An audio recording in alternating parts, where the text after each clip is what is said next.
The Florida Gators lost some key players to the transfer portal. They got to replace them somehow. We're going to talk about that here on Locked On Gators. You are Locked On Gators, your daily podcast on the Florida Gators. Part of the Locked On Podcast Network, your team every day.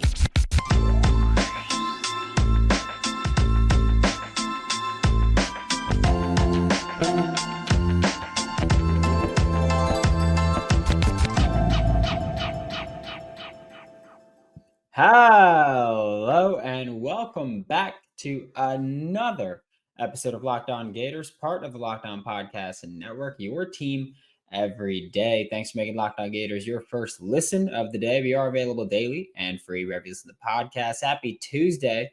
I'm Brandon Olsen. Find me on Twitter at WNS_Brandon. Find all my written work with Whole Nine Sports, Giants Country, NFL 33.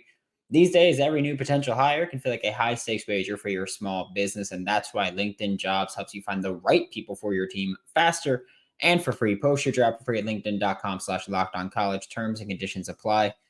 And if you're part of the subtext group, welcome. If you're part of the Discord, welcome. If you're not, welcome. We're talking about how the Florida Gators can replace some of the transfer portal talent that they lost. We're going to start with Trevor Etienne because, look, I think I'm pretty openly as big a Princely fan as anyone else is, or bigger, but he wasn't the biggest loss. For me, it was Trevor Etienne. And I get it. He's a running back compared to an edge rusher. Positional value, sure. We expected Princely to leave anyway. Trevor, not so much. I will also say the big thing for replacing Trevor Etienne is not just replacing Trevor Etienne. It's that Montrell Johnson has not yet decided if he's coming back to Gainesville or if he's declaring for the NFL draft. If I'm Billy Napier, if I'm Jabbar Jalouk, if I'm anybody on that Florida staff, I'm contacting Montrell constantly. And I'm just like, hey, man, just a reminder, you can come back next year. Prove yourself as a more polished receiver than you were this past year. You can come back and prove yourself as a more dynamic runner than you were this year. Because, again, if you look at the 2022 film for Montrell Johnson and then you watch the 2023 film for Montrell Johnson, he was better as an open field runner in 2022. Far too often in 2023, he'd be tackled one-on-one by a defensive back. And if you don't have top flight speed, which Montrell kind of struggles to separate from SEC players, it's going to be harder in the NFL.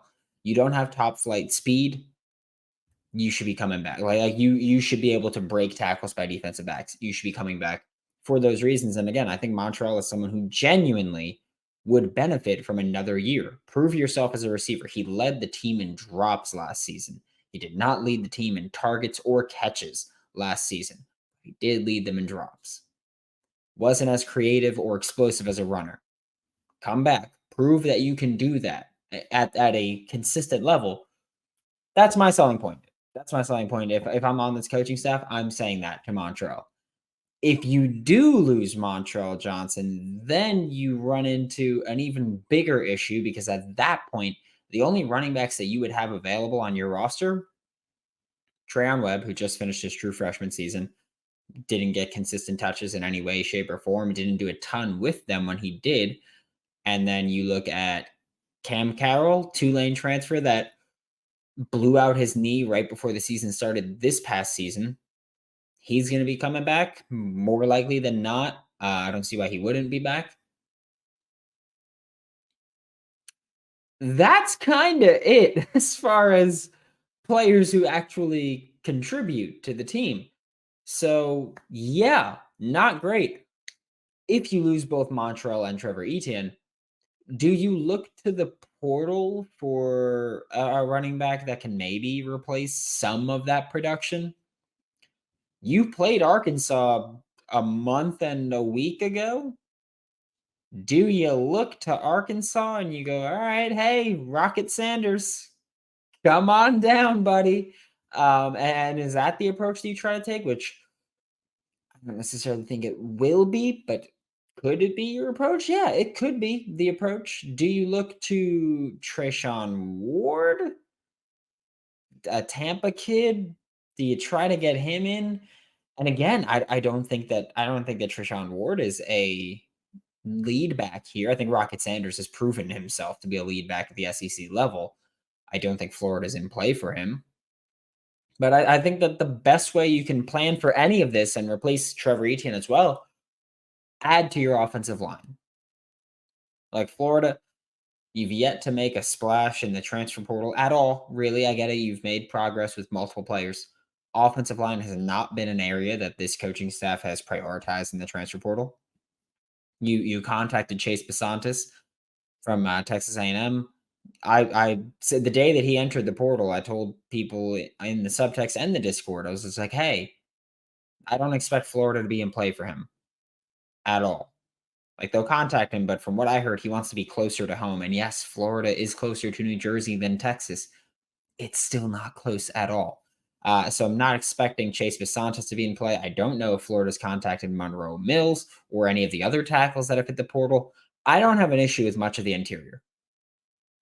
I think that if Micah Mazuka comes back, then you roll with Jake Slaughter at center, Richie Leonard at left guard, and then honestly, you tell Micah Mazuka that he has to compete with Najee Harris at right guard, and whoever wins that battle is starting right guard.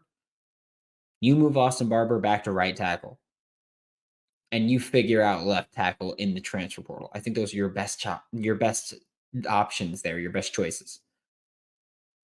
As far as replacing him actually in the backfield, maybe you look to the transfer portal for a guy. Even if you do keep Montrell Johnson, maybe you look to Treshaun Ward, or you look to Rocket Sanders and you just go, yeah, Montrell, Rocket Sanders, we're just gonna pick up yards after contact. We're just gonna do that every single time. We're gonna punch you in the face repeatedly.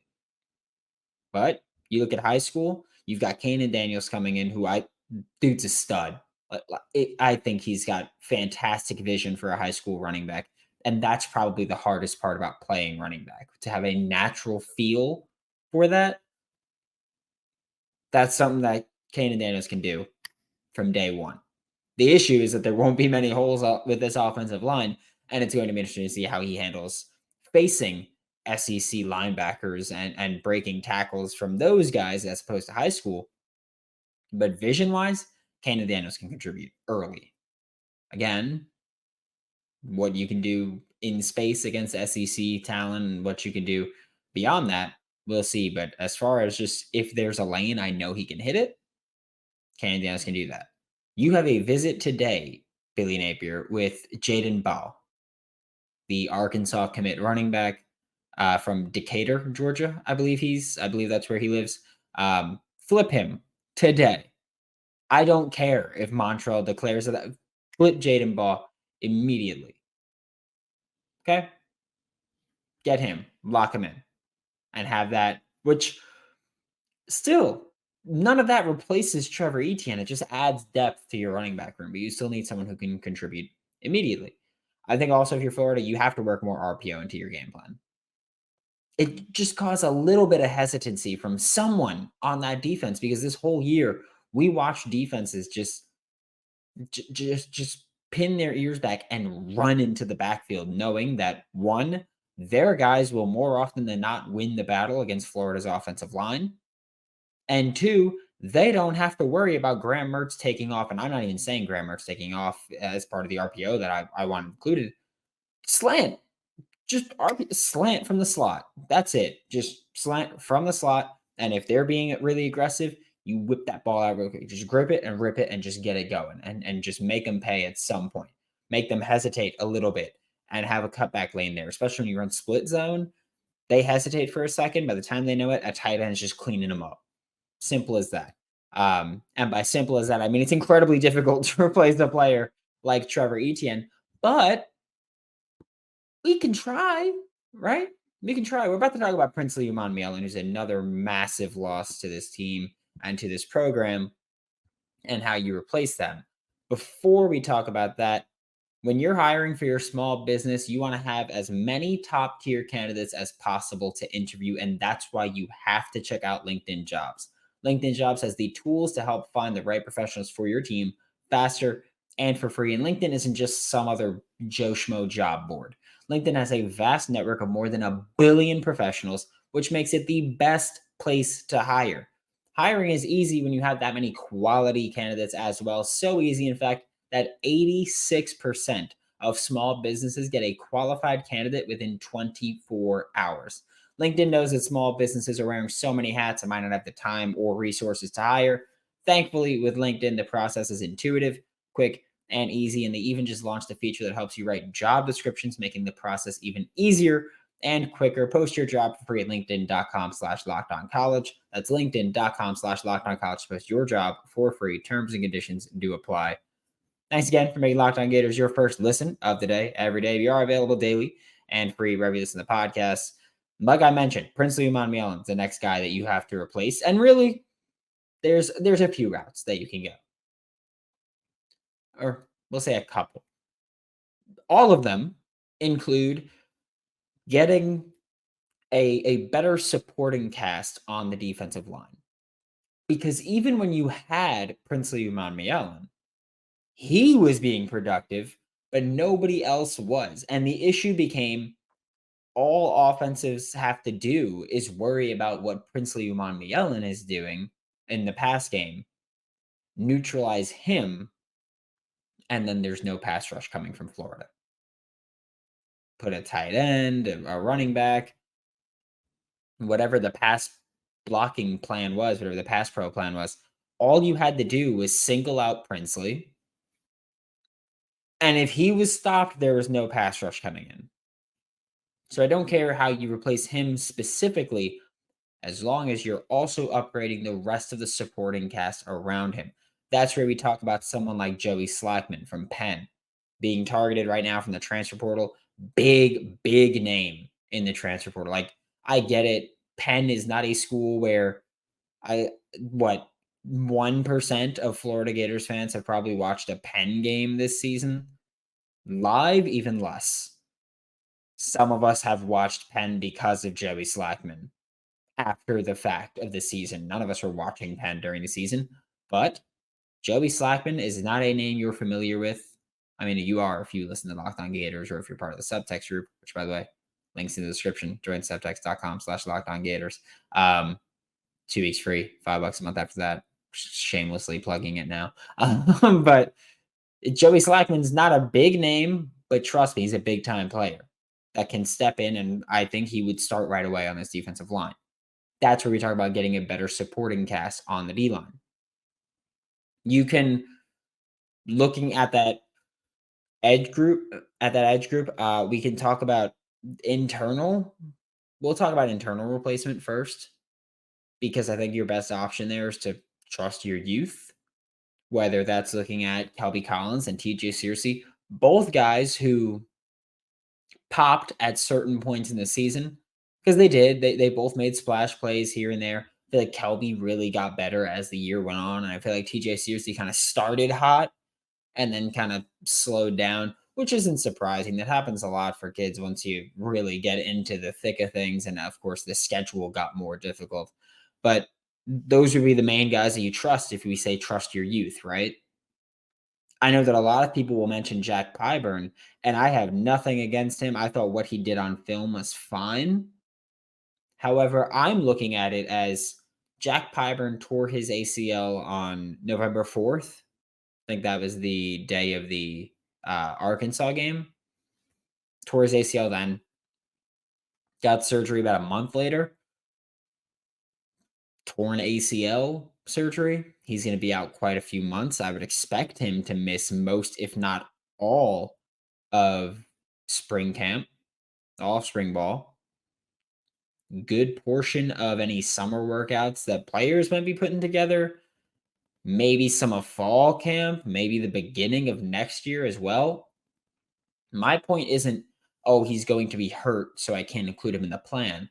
My point is, oh, he's going to be hurt. He's not going to be able to develop much, except for IQ wise, which can make a ton of a difference. But he's not going to be able to physically develop and work on his pass rush moves, work on his pass rush plan, work on that And what he put on film this past year was not SEC starter quality. So I don't think that you should rely on him being the guy. Because again, it's just I don't think he's basically losing an offseason of development. That's why I feel like I'd rather be like, all right, if I'm gonna tear it right before the season or something, or if there was something where I get all the development I can, and then if the season is kaput, then it's kaput. But he's missing an off season of development, and I think for me, that's where I'm like, all right, well, I can't say that I think you should start next year because I think that's just naive at that point. LJ McCray, assuming you keep him committed to the class. Do you really want to rely on a true freshman? Do we want to say that? Do we want to go, yeah, the true freshman in 2024? He's our starting jack, which again, I'm not saying he can't. That's not the area that you want to be in of that's what we have to rely on. You can go into the portal for an edge rusher. I think that I'm not as high on some of the guys there. Trey Moore from UTSA. I think he's the second highest rated edge rusher in the portal right now behind Princely. So I think Trey Moore, if you're looking just for a direct rating comp there, then that's where you're looking at. RJ Oben from Duke, which maybe something coming along could convince him to come to Gainesville. That's certainly an option if rumors come true. Wink, wink, I guess. Tyler Barron from Tennessee, SEC experience. Mikhail Kamara from James Madison.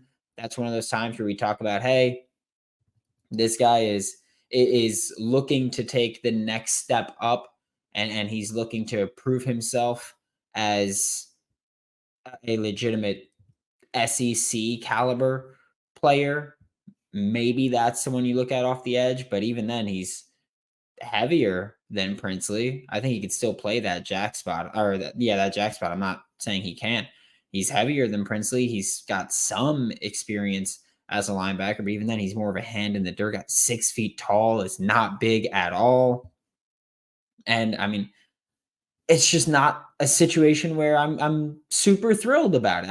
I think that the best option is to, hey, Princely, come on back, man.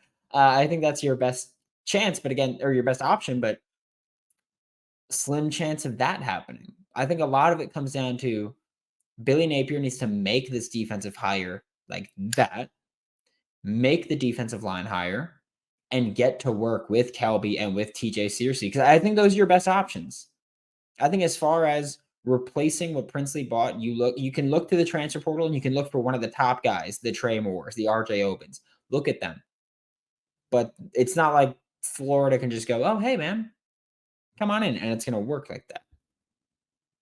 Then you look at Kelby Collins and TJ Searcy as taking the next step, and you look at beefing up the rest of that defensive line so that there's another guy rushing the passer with some kind of success.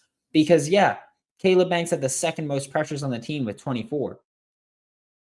That's not a good number to have as your second pressure cooker. That's not a good number to have. It's fine for a D tackle. It's fine with all the heavy rotations. You should be getting some more pressure there, specifically from the edge. That F spot this year had basically freaking no pressure off the edge. Like that, it was bad this year as far as creating pressure and creating push. Honestly, probably the weakest spot on the defensive line was that F spot this year. It wasn't good at all. I think that if we could see Kelby take the next step and take over that F spot, and TJ Searcy take over the jack spot, I think we could be cooking with some youth getting experience there. But even then, that's my issue going into this season with the Florida Gators was that we're projecting a lot of guys to take steps up. And that was what my main hesitancy was with this season, was we're projecting a lot of guys, and history tells you probably not going to work out like that. I don't think that you're projecting as many next year, but projecting 2 of the 4 starting defensive line spots, that's kind of up there a little bit. we are about to talk about just some other guys. You didn't really lose any other like big time players, but you did lose some players who were valuable depth expected to start next year, whatever it may be. We'll talk about them in 1 second. Before we do that, as the weather gets colder, the NFL offers stay hot on FanDuel. Right now, new customers get $150 in bonus bets with any winning $5 money line bet. That's $150 if your team wins. If you've been thinking about joining FanDuel, there's no better time to get in on the action. Yeah, it's super easy to use. There's a wide range of betting options, including spreads, player props, over-unders, more. They do these boosts every day or almost every day. And the ones where I live in New York, both of them hit last night. It was Tommy DeVito to get 200 passing plus rushing yards combined and 1 passing touchdown versus the Packers, which he did because of a big rushing night. And it was Saquon Barkley, Devon Etienne, and Derrick Henry to all have 50 plus scrimmage yards, which they did. Derrick Henry's came on the 3-yard rushing touchdown to take the lead over the Dolphins. So that was huge too. Visit FanDuel.com/lockedon and kick off the NFL season. And remember that FanDuel is an official partner of the NFL. Thanks again for making Locked On Gators your first listen of the day every day. We are available daily and free wherever you listen to the podcast. When talking about the rest of the guys that you lost to the transfer portal, there were some guys who never played and probably never would play on this team that hit the transfer portal, but you did lose some key rotational pieces. First up, I think the name that a lot of people will talk about is Chris McClellan. I think he was someone that many of us had high hopes for this year and even last year. And he kind of just never really worked out with this defense. I don't know what it was, but it never really came to fruition for Chris McClellan in Gainesville. He had the 12th most snaps on the team, played 295 snaps, the second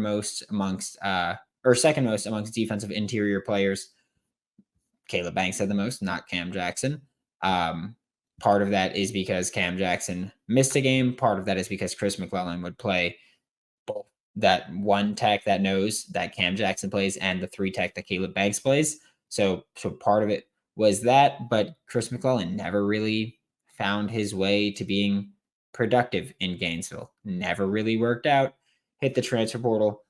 I think he's one where if you get Joey Slackman, I don't care at all that he's gone.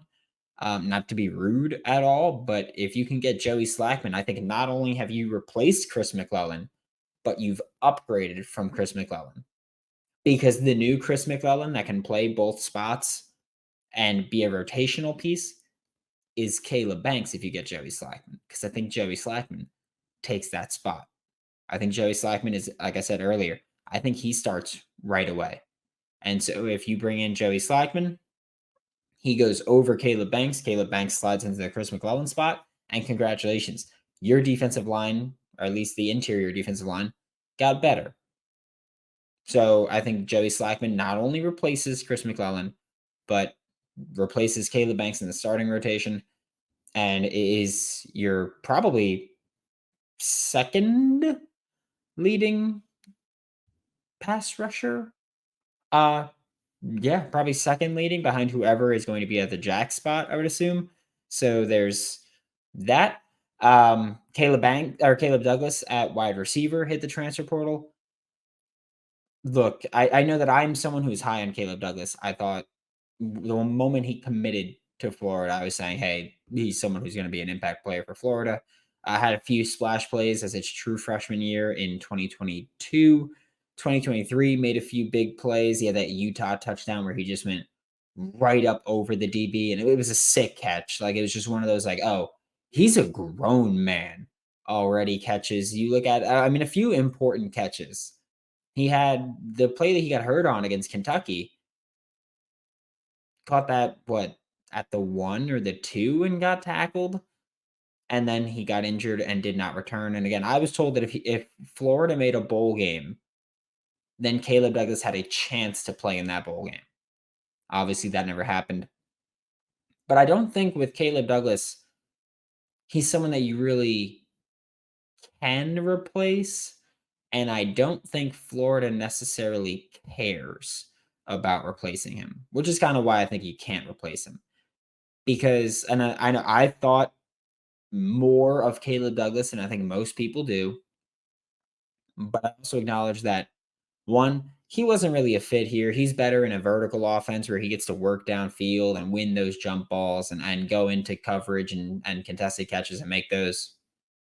And that just wasn't going to happen with Graham at the helm. Not a knock on Graham. It's just not a stylistic fit for Caleb Douglas there. But I also just don't think there's too much of a role for Caleb Douglas here with Billy Napier and whatever the plan is offensively. Billy Napier's shown he likes the shorter, fast. Again, they don't have to be shorter, but he likes the fast, shifty guys, and they tend to be shorter. Caleb Douglas is a Dan Mullen wide receiver. Xavier Henderson, Justin Shorter, hell, Marcus Burke, Dejon Reynolds. He's one of those bigger receivers that isn't great at separating because he's not super shifty. He's not super smooth, but he can go win those contested catches. And there is a place for those guys. Believe me. There's absolutely a place for those guys. But I don't think that Billy Napier envisions that really. So I don't think the staff is trying to replace Caleb Douglas. I think the best guy to maybe replace him is already on roster. I think you look at Andy Jean could step into that role. I think you look at Aiden Mizell as someone who could step into that role. But again, I don't even really know this year how much of a role Aiden Mizell is going to have. Just because, or not how much of a role, how much of an impact Aiden Mizell is going to have, because I think it's another one where not a great stylistic fit with Graham Mertz. DJ Lagway at the helm and letting him be more aggressive? Hell yeah. But I'm not too sure there. But I think Andy Jean's the most likely to step into Caleb Douglas's role. Maybe you look at Khalil Jackson as, screw it, he's our jump ball guy, and that's kind of it. And another name that I did want to touch on quickly before we wrap this up, Jonathan Odom is one that I wanted to single him out because you look at the tight end room, and I know that most people won't miss Jonathan Odom. He redshirted this year, so he played 4 games. Redshirted after realizing that this year is that there's just no future for him really in Gainesville anymore. But I've tried to bring this up before. I think there's genuine depth issues for Florida at tight end now, which is wild because just a year ago we were like, oh, you have so many tight ends in Gainesville. But now I think you're looking at genuine depth issues because Jonathan Odom is in the transfer portal. Andrew Savai is in the transfer portal, both at tight end. Then you look at Dante Sanders. He's out of eligibility. The only tight ends that you have remaining on roster that played this year, Hayden Hansen, Arlis Boardingham, Tony Livingston, Scott Isaacs. And Scott Isaacs only played offensively in, I believe it was the Charlotte and McNeese games, and then was primarily on special teams from the outside of those. So then when you look at what you have at tight end, no experience depth and very little depth, and Keon Zipper most likely coming back. By this point in the game, I'm expecting him to stay. But even then, I think that maybe you look to an answer in the portal or high school. You're already getting an answer from portal in high school because Amir Jackson is from Portal, Georgia, and obviously a high school recruit. But even then, I think that you're one injury away from being in a rough spot. And I think that's where you got to look at, just bring in a little bit more depth, whether it's high school or the portal. Just bring in depth that can at least come in and then step in a pinch if you need it. Thanks for making Locked On Gators your first listen of the day. Every day we are available daily and free wherever you listen to the podcast. We'll be back tomorrow to talk more Florida Gators football. For Locked On Gators, I'm Brandon Olsen. Don't forget to follow me on Twitter at WNS_Brandon. Find all my written work with Whole 9 Sports, Giants Country NFL 33. I'll see you all tomorrow.